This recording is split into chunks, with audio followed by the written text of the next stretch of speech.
Bonjour à tous, j'espère que vous allez bien, et aujourd'hui on va aller voir le résultat de vos votes sur le match qui opposait la saga Jurassic Park à la trilogie de la vengeance de Park Chan-wook.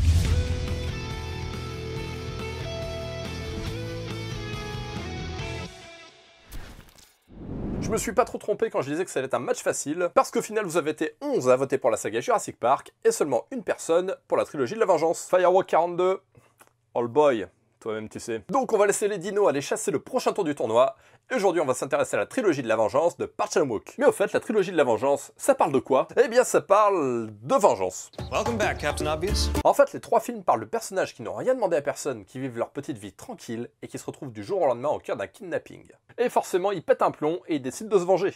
Il s'agit de trois films sortis entre 2002 et 2006, Sympathy for Mr. Vengeance, All Boy et Lady Vengeance. C'est du vrai cinéma de ouf que je vous conseille absolument, par contre faut être bien accroché, les trois films sont interdits aux moins de 16 ans. Les trois films sont de véritables chefs-d'œuvre qui ont demandé des années de préparation, et du coup c'est de ça dont on va parler aujourd'hui dans la petite histoire.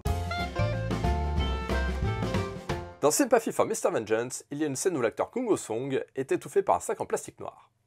Et pour que sa voix soit réellement cassée, complètement détruite et étouffée, durant 3 jours avant le tournage, il a crié, sans s'arrêter. Et dans la scène où il bat Ryu à mort, il ne fait pas semblant, il le tape vraiment. Et ça a été problématique pour l'acteur Ha Kyun-shin qui joue Ryu, parce que le lendemain il devait faire les photos pour l'affiche du film, mais il avait le visage déformé, et du coup il n'a pas pu les faire. Le deuxième film de la saga, c'est All Boy, le vieux garçon, qui, excusez du peu, a ramassé le Grand Prix à Cannes. Il y a un plan iconique où il défonce une dizaine de gars à coups de marteau dans un couloir. Et bien cette scène a été tournée en une seule séquence, elle a nécessité 3 jours de préparation, et le seul effet numérique qu'il y a dedans, c'est le couteau qu'on lui plante dans le dos. Comme on l'a dit auparavant, il est interdit aux moins de 16 ans, mais ce qui est plus ou moins marrant, c'est qu'il n'y a que 7 morts tout au long du film. Et on termine avec Lady Vengeance, qui est une des plus belles scènes finales de toute l'histoire du cinéma. Le film se termine sur une rue enneigée, mais plutôt que d'utiliser de la neige artificielle, ils ont ramené plusieurs camions de gros sel qu'ils ont étalés un petit peu partout sur le décor. Voilà, j'espère que ces petites anecdotes n'étaient pas trop salées.